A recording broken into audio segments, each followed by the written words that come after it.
Hi everybody, I thought I'd do a short video on I categorise drivers in two different ways, but the subcategories of those. There are ones that are I call pushers.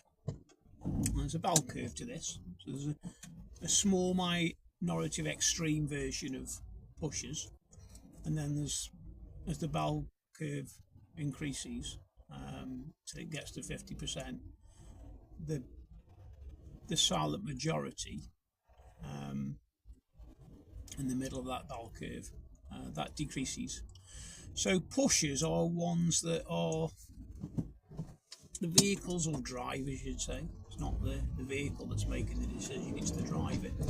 These are the ones that are tailgating you, that are, even if it's a 30 mile an hour and it's safe to do 30 miles an hour, are constantly pushing you. So we've got an example of the Range Rover behind me. He's constantly trying to push me on. I can't really go any quicker. It's not safe to go any quicker. The closer he is, the more distance I need to give in case the lights change. So actually I'm having to go slower now because of how close he is. So if he wanted me to potentially increase my speed, he'd need to give a bigger distance from behind. And because he's not doing that, I've got to go slower into risk. So he's a pusher. I think it's a he or a she. I think it's a he. As a pusher, you've got pushers who are conscious of what they're doing. And you tend to find they do this more with learners. I think there's a term that people use called learner abuse. I don't know about that, where you get a very small section of people who constantly harass learners, and they will consciously, because they know they're doing it, they will consciously keep pushing you. And then you've had the classic where you drop to a set of lights and the lights have changed to red, and they will overtake you and cut in, and they're constantly trying to push you on, and they're constantly trying to invade space. And there's a conscious small minority that do it on purpose, but there's a bigger percentage of what I call pushers who subconsciously don't know they're doing it. Then on the other side of the spectrum, you've got what I call spacers. And these are the opposite side of the coin. These are the people that are looking to create space and, more importantly, trying to create time. And a conscious spacer is one that's not only conscious of what they're doing in terms of creating space and time, in terms of risk, but they're conscious of other road users, of trying to create not only space but time for other road users.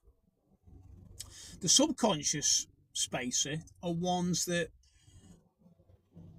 are unaware that they create space for themselves and they create space for them time, which is fine, but they're not really conscious of other people, so they don't really create space for others or time. So a classic example might be meeting traffic, and they will give themselves space and time, but when there's an opportunity to help flow or maybe change a position to give another vehicle that's oncoming more space to equalize the space, they won't. Now, it isn't they're sort of thinking it's my side of the road, I'm going to stay, it's my priority, my right of way. Sometimes, but a lot of the time is they're not really conscious of how they're doing it and what they're doing. So there's two types, and there's two categories, subcategories of each type. And the ability to identify them early is a big part of driving, because if you can identify them, you can deal with them better. So that example there, where I'm actually slowing earlier because this guy is so close behind me that I'm having to give a bigger distance. So if he'd have been dealing with the risk earlier, I may have speeded up earlier, and maybe both of us might have been able to make the lights. But because of how close the driver is, and it's not the vehicle, it's the driver that's making the decision, I've got to alter what I do. So another example, hypothetically, might be you looking to turn left, at a junction, and you make the effective observations and find out that there's a car really close, and you've done these effective observations early, and you've seen a car really close to you. So now you're having to change what you do. So you might, if you're not able to signal early enough because you don't want to give the impression you're doing something different, you don't want to mistime a signal, you may slow early, maybe using the brake lights to make a signal. And then you might put your indicator on earlier, and you might bring the overall speed of the vehicle down lower. The opposite of that may be somebody who you look behind and make effective observations, and there's nobody there at all, or they're keeping the correct distance. It's more routine. In them situations, you can kind of do it in a more routine way. But to know which one you need to do, because there is a 50-50 choice, you need to make effective observations. So yeah, just to summarise, that's how I think. Now, I've got friends and friends of friends, and I categorise them as them. Now, it's not about age or race or religion or how much money they've got, and they may be good people or bad people. That's a subjective thing. But what you tend to find is we're creatures of habit, and people don't tend to change unless something happens. So the vehicle behind me, the driver I should say behind me, is a pusher. That's how I would categorise him, and he does that everywhere that he goes. It's routine.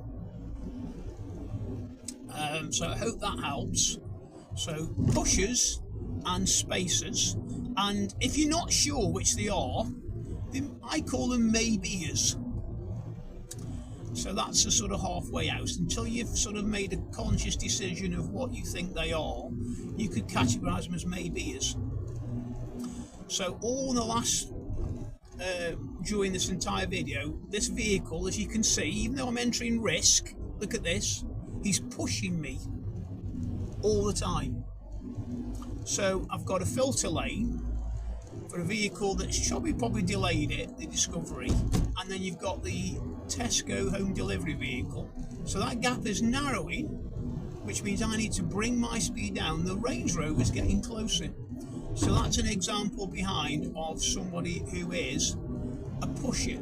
I hope that helps.